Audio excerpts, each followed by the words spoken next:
अभी जो यहाँ पे मेरा फ़िश फार्मिंग है वो 5 एकड़ पे मैं कर रहा हूँ। इसमें हमारा ये पीछे देख रहे हैं एक पॉन्ड ये है, एक पॉन्ड ये है, तो हमारा पॉन्ड वाइज़ नंबरिंग किया हुआ है कि 1 से लेकर के हमारे पास 6 पॉन्ड है यहाँ पे। और सभी पॉन्ड में अलग-अलग क्वांटिटी से मछलियाँ हैं, जो पॉन्ड के साइज़ के हिसाब से उसमें मछलियाँ डाली जाती है, जो मत्स्यिकी विज्ञान कहता है उसके अकॉर्डिंग हम लोग काम करते हैं। और अभी जो मेरे पास मछली है पॉन्ड में आईएमसी है, इंडियन मेजर कार्प, जिसमें रोहू, कातल, मृगल और जितनी तरह की कार्प जो आती है वो सारी मछलियां हैं। और हमारे पास पंगेसियस में प्रजाति की मछली हैं जो सीलन के नाम से यहाँ पे जानी जाती हैं। और मछली पालन अब जो हम लोग कर रहे हैं ये कॉमर्शियल फार्मिंग कर रहे हैं। ट्रेडिशनल फार्मिंग में क्या होता था कि पहले लोग सीड्स लाकर डाल देते थे और सो जाते थे कि साल 2 साल में मछली जितना बढ़ जाएगा बढ़ गया। लेकिन अब जो हम लोग कॉमर्शियल फार्मिंग कर रहे हैं इसमें हम फीडिंग कराते हैं। फ्लोटिंग फीड आता है जो पानी के ऊपर तैरता है, वो फीड दो टाइम में हम लोग फीडिंग कराते हैं उसको।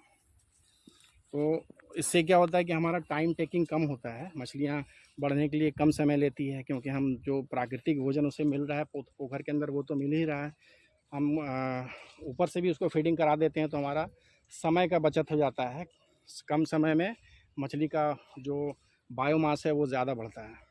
सर ये बताइए, ये जो मशीन लगा हुआ है आपके यहाँ पे, इसका क्या कार्य है मछली में? देखिए, मछली अगर आइडियल स्टॉकिंग करेंगे तो हम 1 एकड़ में आईएमसी 3000 से 5000 तक मैक्सिमम रख सकते हैं 1 एकड़ में पीस। लेकिन अगर हम उस तो फिर क्या होता है कि एक टाइम के बाद जब मछलियाँ 300-400 ग्राम की हो जाएंगी तो उसको ऑक्सीजन का वॉल्यूम ज़्यादा चाहिए, तो ऑक्सीजन की कमी होगी। जब ऑक्सीजन की कमी होगी तो उसका ग्रोथ रुक जाएगा। वो फीडिंग भी करेगी, सब कुछ करेगी, लेकिन जो ग्रोथ होना चाहिए वो ग्रोथ मिलेगा नहीं। तो ये एरेटर लगाने से बेनिफिट ये होता है कि ये मशीन जब चलता है तो ये हवा से ऑक्सीजन लेकर पानी में डिज़ोल्व होकर पोखर में चला जाता है, तो जिससे पानी के अंदर ऑक्सीजन की पूर्ति हो जाती है। तो डेंस स्टॉक के लिए एरेटर मशीन लगाना बहुत ही ज़रूरी है। सर आपका ये जो फिश फार्मिंग फॉर्म है, आपने कैसे सोचा और कहाँ से आइडिया आया आपको? एक्चुअली मैं पहले मर्चेंट नेवी में जॉब कर रहा था, इटालियन कंपनी थी मेरी। तो जब मैं जॉब में रहता था तो मुझे बहुत सारी कंट्री में जाने का मौका मिला, तो उस समय मैं बांग्लादेश और वियतनाम में मैंने देखा फ़िश फार्मिंग होते हुए, तो जो वहाँ पे लेटेस्ट टेक्नोलॉजी से फार्मिंग किया जा रहा था। तो वहीं देख कर के मेरे को एक प्रेरणा मिली कि जब यहाँ पे ये लोग कर सकते हैं तो हम भी अपने गाँव में कर सकते हैं। और वहाँ पे मैंने देखा कि जो किसान हो, हम किसान का मतलब हमारे यहाँ होता है कि मतलब जो अनपढ़ लोग हैं बस जो है जिन्हें कुछ नहीं आता वो किसानी करते हैं। लेकिन मैंने बाहर विदेश में देखा कि अच्छे लोग पढ़ लिख करके भी वहाँ पे फार्मिंग का काम करते हैं, मछली पालन कर रहे हैं, तो मेरे को वहीं से प्रेरणा मिली। ये आपका फॉर्म कितने एकड़ में फैला हुआ है? ये मेरा फर्म 5 एकड़ में फैला हुआ है। और कितने प्रकार के आप मछलियों को पालते हैं या मतलब ये रखते हैं? मेरे पास अभी जो है आईएमसी मछलियाँ हैं जो इंडियन मेजर कार्प में, इसमें बहुत सारी मछलियाँ आती हैं जो इसको हम लोग रोहू, कातल, मृगल, मुर्कार्प, गोल्डन इन सब नामों से जानते हैं। तो ये तो सारी मछलियाँ आईएमसी के अंदर आ जाती हैं। और एक मछली आती है पंगेसियस।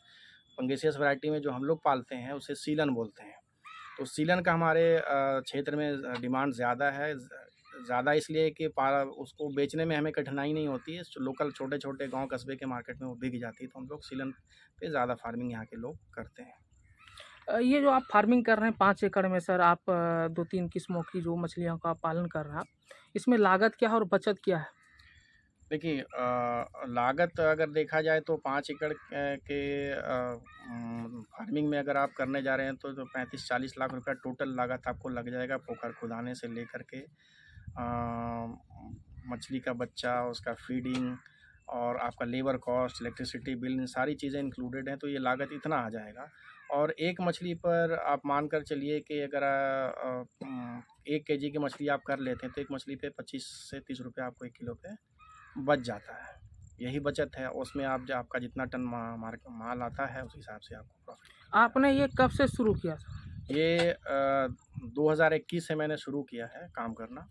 और मेरे को एक एक्साइटमेंट है कि मेरे को इसमें बहुत कुछ आगे दिख रहा है कि मैं जब ये काम अकेले कर रहा था तो मेरे साथ फिर 5 लोग जुड़े।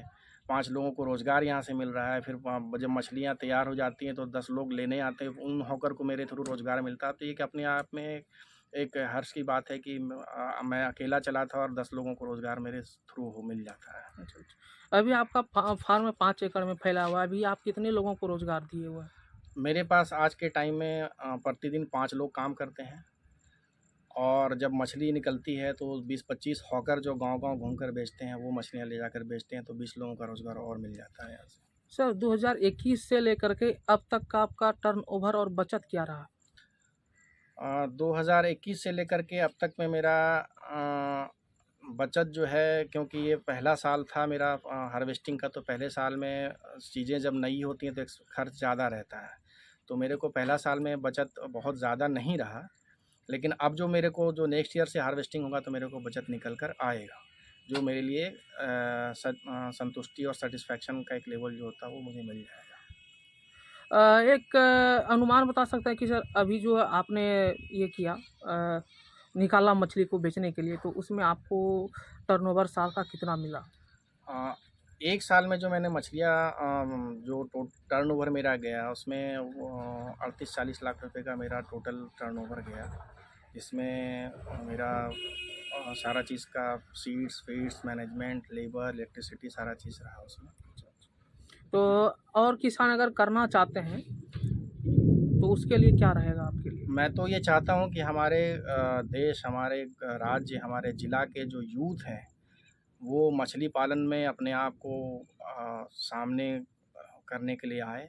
और जब मछली पालन एक ऐसा व्यवसाय है जिसमें किसी भी परिस्थिति में नुकसान नहीं है, सिर्फ 2 परिस्थिति को छोड़कर के एक प्राकृतिक आपदा आ जाए और या मछली आपकी किसी भी कारण से अचानक मर जाए बहुत सारी, यही 2 परिस्थिति में आपका नुकसान होता है, वरना मछली पालन एक ऐसा व्यवसाय है जिसमें आपका नुकसान कहीं से नहीं है।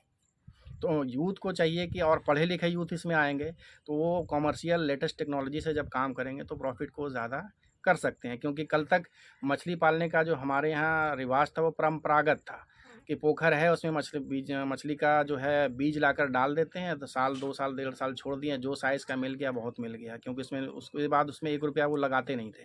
लेकिन कॉमर्शियल फार्मिंग में आपको क्या है कि 1-1 रुपया बचा रहे हैं, तो एट द एंड जब आपका हार्वेस्टिंग होता है तो लाख में पहुँच जाता है। तो ये एक प्रॉफ़िट है।